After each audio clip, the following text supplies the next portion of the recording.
Je suis pilote de drone depuis 5 ans. Le drone est un outil très important pour moi parce que le fait de prendre de la hauteur et d'avoir des images aériennes des chantiers nous permet d'avoir une vision très différente de l'avancement et notamment très esthétique, c'est-à-dire que ça met en avant le bâtiment, ça met en avant son implantation dans son environnement et ça met en avant les atouts d'une opération immobilière. Le numérique a été une porte d'entrée indéniable pour moi pour intégrer le secteur de la construction puisque à l'époque je n'avais aucune formation et aucune connaissance liée au bâtiment. J'avais peur d'avoir du mal à m'imposer en tant que femme et en tant que chef d'entreprise. Il se trouve que ça a été bien au contraire un énorme atout. Le fait d'être une femme a été pour moi un moyen d'aborder les gens et de proposer une approche très différente et différenciante de la communication. Et c'est un secteur qui intègre très facilement les femmes.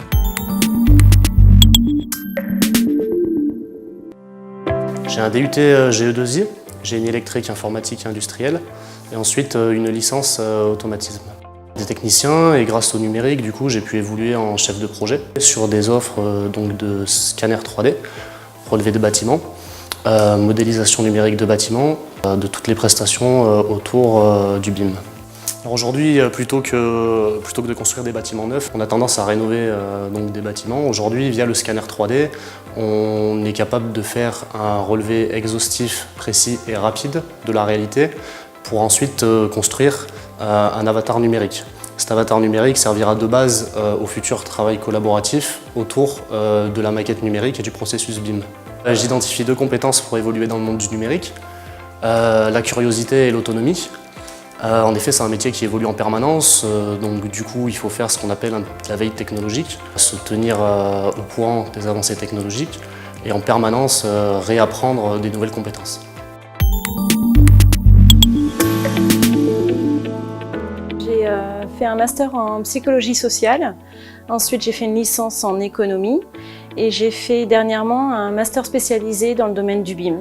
Quand j'ai créé mon cabinet, d'abord j'ai fait 3 années de recherche et développement autour du numérique et j'ai utilisé le BIM, donc la maquette numérique du bâtiment, comme un véritable support de recherche. En allant prélever les savoir-faire auprès des experts, j'ai souhaité les collecter dans une maquette numérique de compétences. Et au final, j'ai connecté les 2 approches. Donc j'utilise la maquette numérique du bâtiment comme un outil de valorisation des savoir-faire.